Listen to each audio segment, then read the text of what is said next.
A word of caution. This episode contains depictions of domestic violence and murder that may be difficult for some listeners. Listener discretion is advised for anyone under the age of 13. A young high school student is found murdered in western North Carolina in 1981, and the main suspect is a prominent older man in the community. What would lead a person with no prior record to murder? More than 30 years later, in an unrelated case, a woman from the same area disappears, leaving a 3-month-old daughter behind. Her husband claims to have no knowledge of where she went, but her family knew otherwise. We'll also discuss a mysterious disappearance of a young mom from Greensboro, North Carolina last month. Her family is convinced 2 people who were last seen with the woman know more than they are saying, but there is still no sign of her. There is much to love about North and South Carolina, but the 2 states have also had their fair share of violent and senseless crimes over the years. From murders on the Blue Ridge Parkway, in the heart of big cities or sleepy college towns, and along the coastal waters, some of these stories may be new to you. Some may have happened in your town. Some may involve people that are still missing to this day. But all will leave you remembering to always be vigilant about the people you meet and the places you go. I'm Renee Robertson. Please join me for Missing in the Carolinas. Episode 85. Denise Durham, Shelby Wilkie, and Marissa Carmichael. Pamela Denise Durham, known as Denise to her friends, was a 16-year-old high school student at East Henderson High School. She lived in East Flat Rock, North Carolina. According to an article that ran in the February 15, 1981 edition of the Asheville Citizen-Times, Denise was a model student. She was the secretary of the student council, an honors program student, and a band member who played the clarinet. Her life was going smoothly until Saturday, February 7, 1981, when that life was cut short. The body of Denise Durham was discovered by Henderson County deputies around 10:30 a.m. that Saturday, just a few miles from the Carl Sandburg home. It was found in a residential area in the East Flat Rock area off of Treeholm Road. Her body was sprawled 150 feet away from her car, whose engine was running, and the doors were still wide open. 2 gunshot wounds were found after further inspection of the body. Police reports indicate Denise was shot twice in her car at close range, and then she collapsed after getting out and trying to go for help. She was face down on the ground and covered with a blanket. The primary question investigators now had to piece together was, who did this and why? It turns out that the answer wasn't hard to find. In fact, only 4 hours later, at 2:30 p.m. on Saturday, February 7th, 2 men were arrested for her murder. Wilton Clary and Richard Amico. Wilton Clary was the gunman. Richard Amico, the accomplice. Wilton Clary was 64 at the time of the arrest. He was a former Broadway star who had performed in Oklahoma and The Desert Song, as well as 3 Wishes of Jamie. Clary had moved with his wife to Hendersonville 10 years prior to the incident and was reported as being significantly involved with the community. He had shared his musical talents with the Hendersonville Symphony and was active in the local Humane Society, where his wife served as the president. He used his musical theater background to open his vocal school, a school that Denise Durham enrolled in as one of his first students. This is where the connection between the 2 was built. What's interesting is that before this account, Clary's record was spotless. It seemed not even a traffic ticket was linked to him before or during this time in Hendersonville. What could have led this well-liked former star to commit such an act on one of his students? According to statements made by Wilton Clary after he was taken into custody, the relationship between teacher and student had started to evolve. In Clary's statement to the State Bureau of Investigation, he referred to Denise as his girlfriend.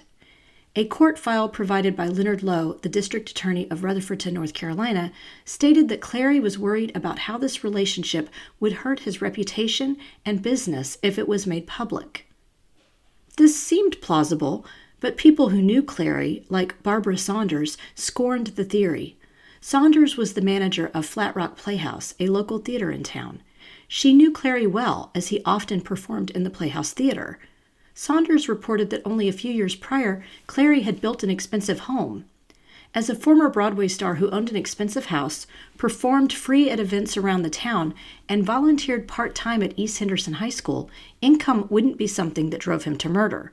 So the question of motive still stood. 39-year-old Richard Amico pleaded guilty to being an accessory after the fact in the murder of Denise.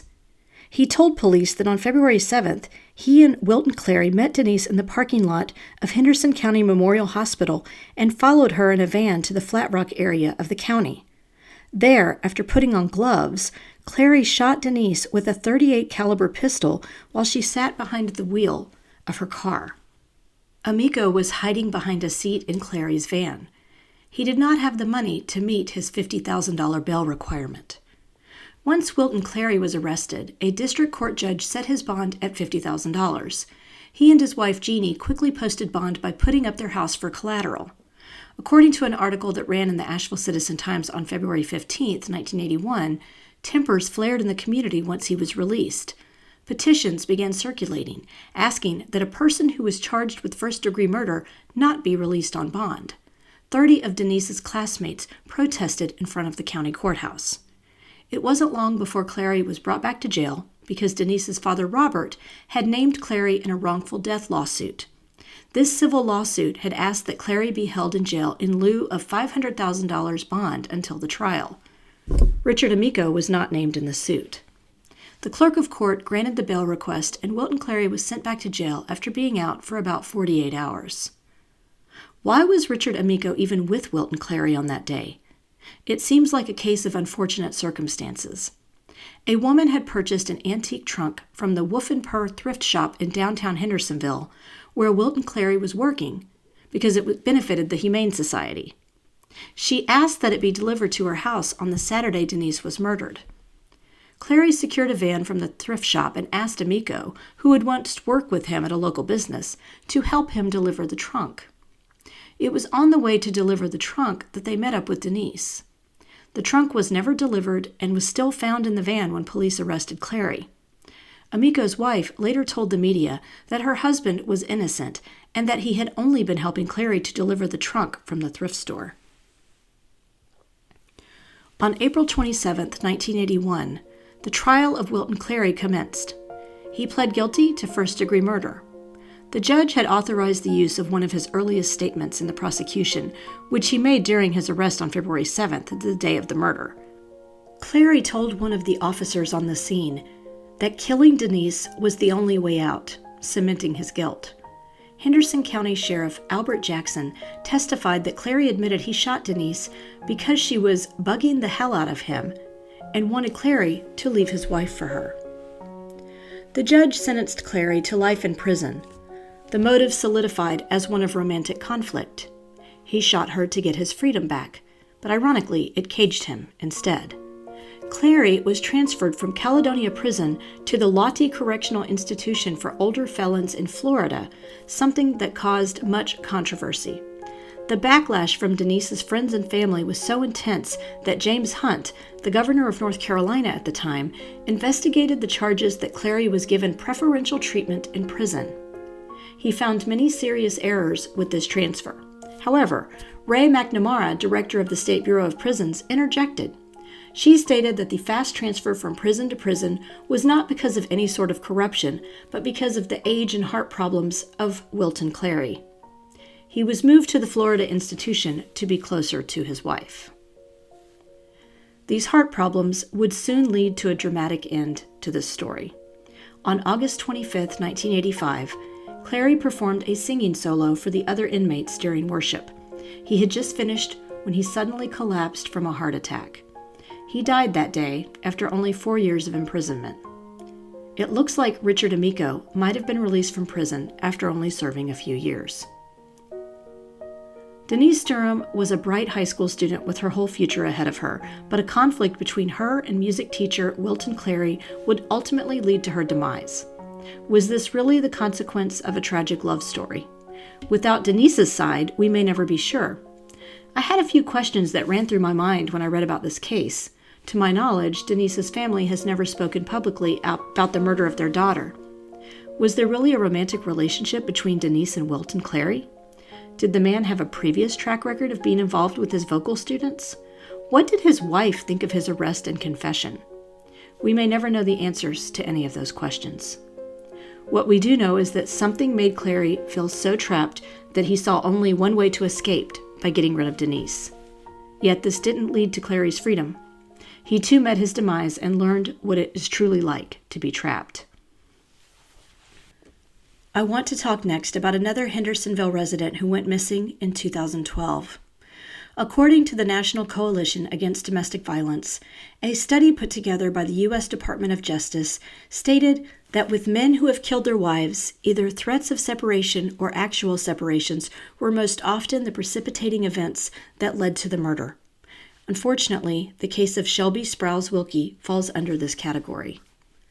Shelby Wilkie was a 38-year-old professional and mother of a 3-month-old daughter living in the Hendersonville-Asheville area when she was reported missing on January 2, 2012. Her husband Michael said she had left for work that morning and never returned. He even left several messages on her voicemail at her office expressing his concern about not hearing from her all day. But Shelby's parents had grown concerned the day before she was officially reported missing because Shelby was close to her mother, Barbara, and they talked on the phone almost daily.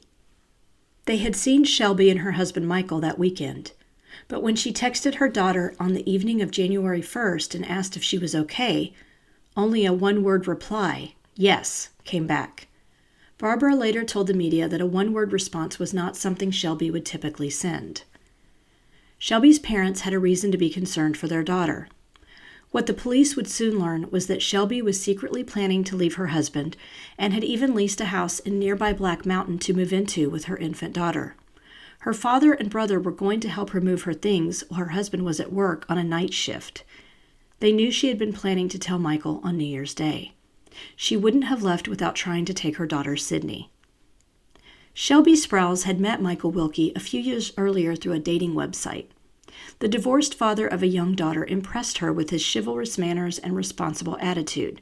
He was born and raised in western North Carolina and had worked at the same manufacturing plant for most of his adult life, and he owned his own home. Shelby had a bubbly personality and truly believed in the institution of marriage, according to her family. After only a few months of dating, Michael proposed to Shelby and they were married on October 10, 2010. But according to court records and interviews with her family, Michael's true personality came out as soon as they were married. During an argument, he blocked her from leaving the house, damaged her car door, and tried to yank her wedding rings off her finger. Shaken, she filed a restraining order against him the next day, but according to her family, he begged for her forgiveness until she agreed to drop the charges. But Shelby's friends and family knew things weren't getting any better. They could tell her husband was trying to isolate her. He refused to set up a joint bank account and even insisted she pay for her own food when they went out for meals. Shelby came into work at the Asheville Radio Group, where she was an assistant business manager, with bruises she tried to hide. According to an article that ran in the Times News in Hendersonville, the couple had another serious fight about 6 months into their marriage, where he tried to restrain her from leaving the house and took the phone away from her to prevent her from calling 911.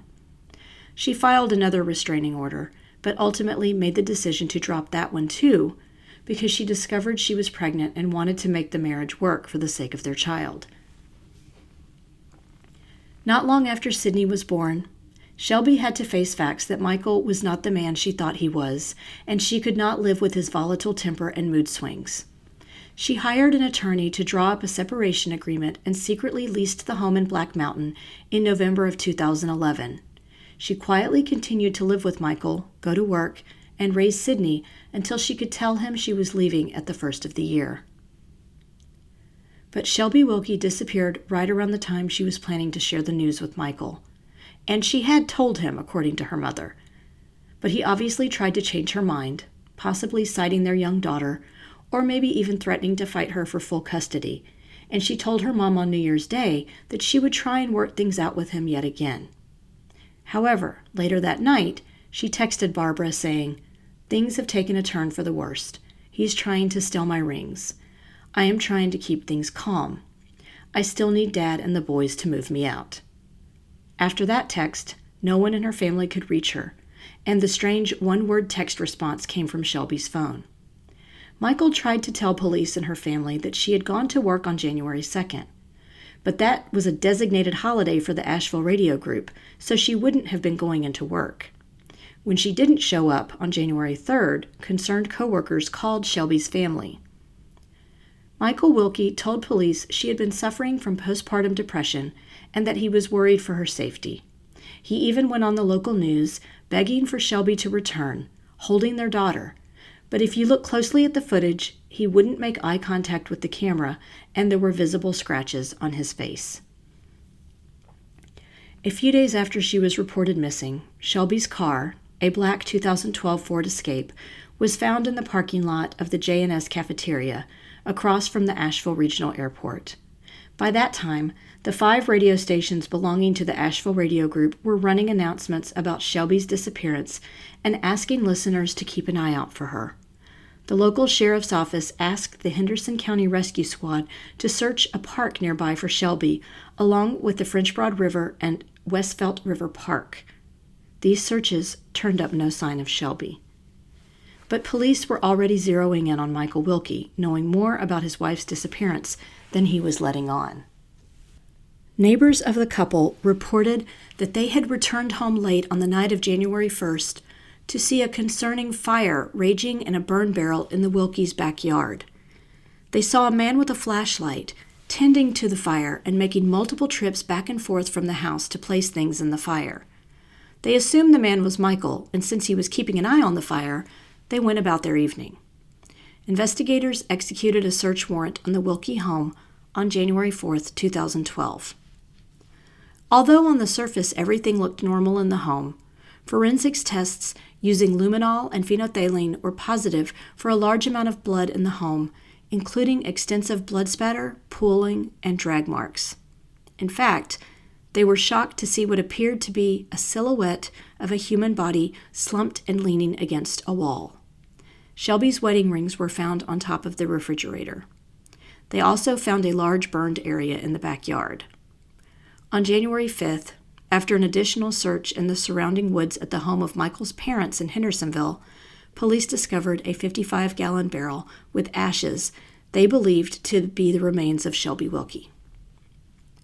When confronted with this information, Michael Wilkie quickly changed his story, claiming Shelby had killed herself in their home using Ambien and that he had watched her cut her own wrists in their bathtub. He said he didn't call police because of the past incidents of domestic violence with his previous wife and Shelby, and instead, he decided to give her the cremation she had wanted instead of calling 911. He was arrested and charged with first-degree murder. His trial began in January of 2015. Before we continue, let's take a quick break for a word from our sponsors. True crime is more popular than ever, thanks to documentaries, podcasts, and media outlets that produce gripping crime stories. This is great news for writers wanting to explore this market. Crime narratives are not only compelling for consumers, but they can also help find justice for victims, their families, and the community. In fiction, using true crime elements and journalistic techniques can help deepen the storyline and add authenticity to characters and plot. Do you enjoy reading and consuming true crime content and would love to find a way to write and publish your own? In a webinar I'll be teaching through Wow Women on Writing this spring, I'll share how to find story ideas, how you can use true crime elements in nonfiction and fiction, where to pitch your true crime work, and more. You also have an opportunity to send an article outline or project pitch to me for feedback. The webinar will take place on March 14th, 2024 from 7 to 8:30 p.m. Eastern Standard Time and will be recorded for those who can't attend in person. The cost is only $45 and there are a limited number of spots, so register today at wow-womenonwriting.com and click on the Classes tab.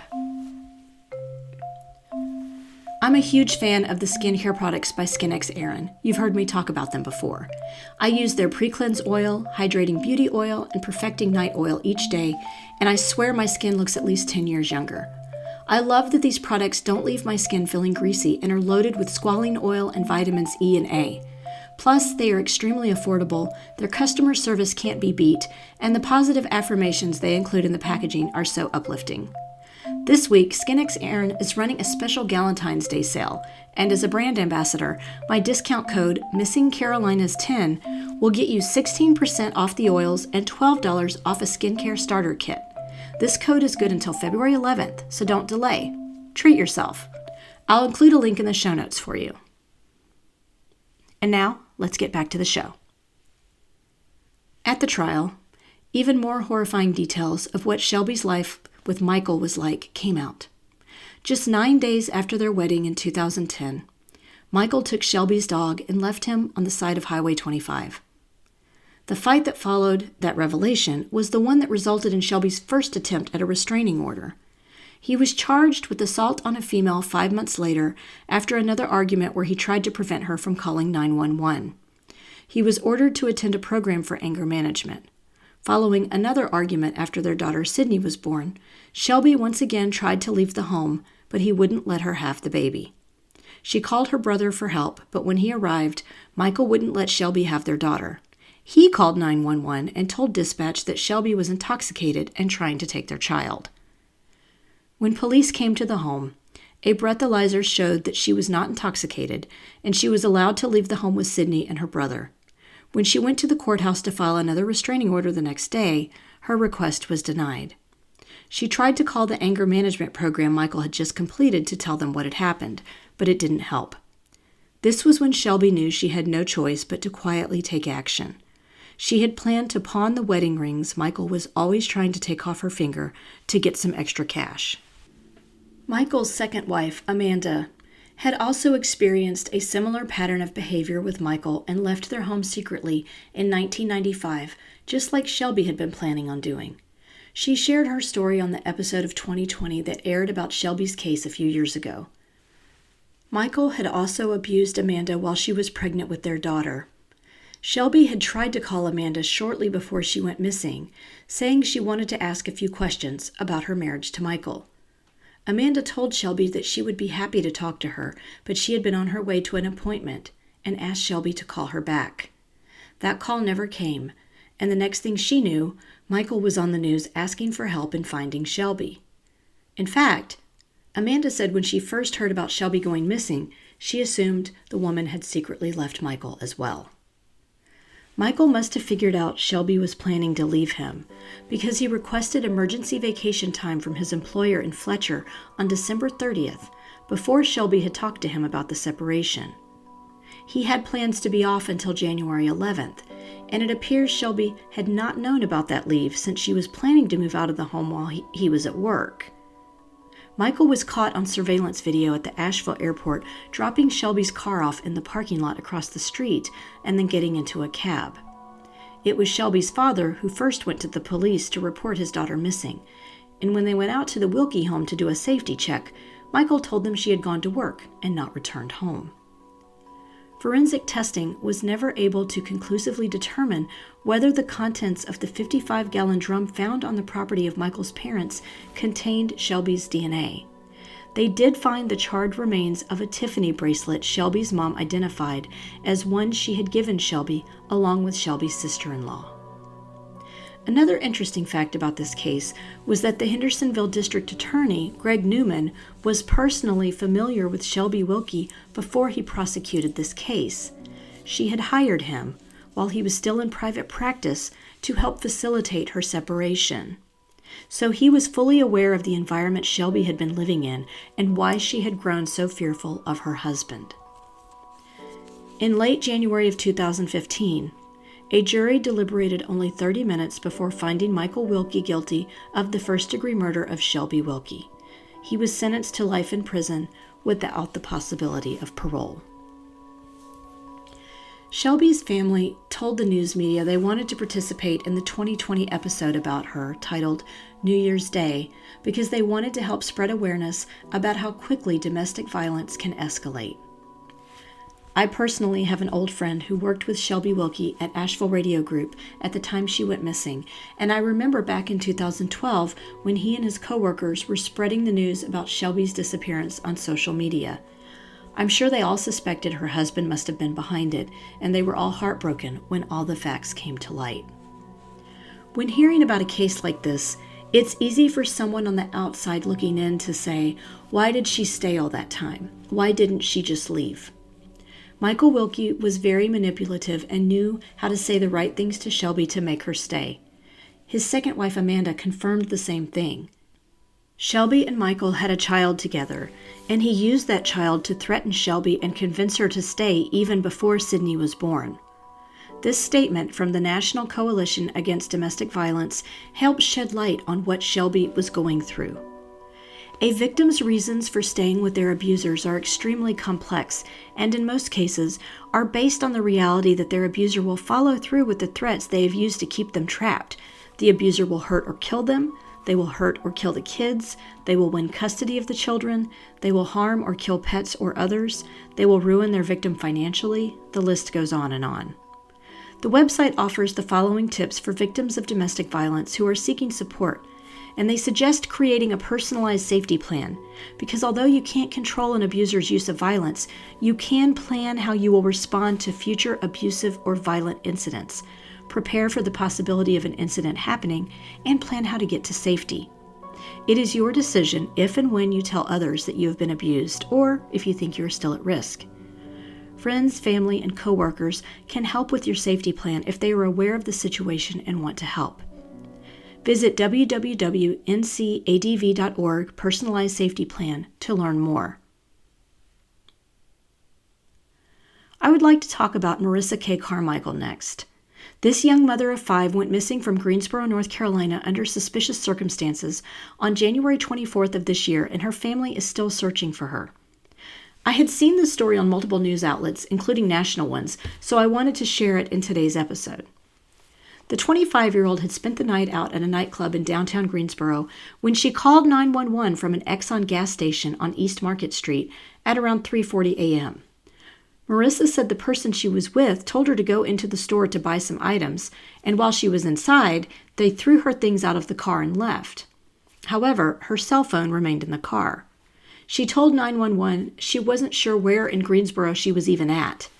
Around 40 minutes later, when a police officer arrived at the gas station to check on her, she was gone. The store clerk said she had gotten a ride with someone else. This leads me to believe maybe the people she was with came back for her, but I'm not positive on that. There is a missing persons flyer being distributed by Marissa's family that has photos of 2 men they think she was with around the time she went missing. I won't name them here, but if you search on social media for her name, you can see the flyer. Her mother, Sarah, doesn't believe her daughter, who has 5 children under the age of 10, one of whom has special needs, would disappear on her own. Marissa was last seen wearing a white t-shirt with a large colorful flower on the front, light blue jeans, and yellow SpongeBob Nike sneakers. She was wearing hoop earrings and has her hair in black and blonde braids. She is a biracial female with brown eyes, stands 5 feet 4 inches tall, and weighs around 230 pounds. Anyone with information on the whereabouts of Marissa Carmichael is asked to call the Greensboro-Guilford Crime Stoppers at 336-373-1000. This brings us to the conclusion of this episode of Missing in the Carolinas. Special thanks to Erin Settlemier, who wrote the segment about Pamela Denise Durham. If you enjoyed this episode, please do me a favor and give it a 5-star rating wherever you listen to your podcasts. We're also now on Instagram, Facebook, and YouTube, so please like our pages and get started on a discussion of the missing people profiled on the show. Do you know of a missing persons case in North or South Carolina that you think should be covered? Email me at missinginthecarolinas@gmail.com with any details you can share. Don't forget to check out our sponsor, Wow Women on Writing, and the great programs and writing contests they have to support writers at wow-womenonwriting.com. Treat yourself to a skincare kit from SkinxErin with my code MissingCarolinas10. Cover art for this podcast was designed by Mackintosh Multimedia. Sound editing provided by Daniel Robertson. Thanks so much for listening.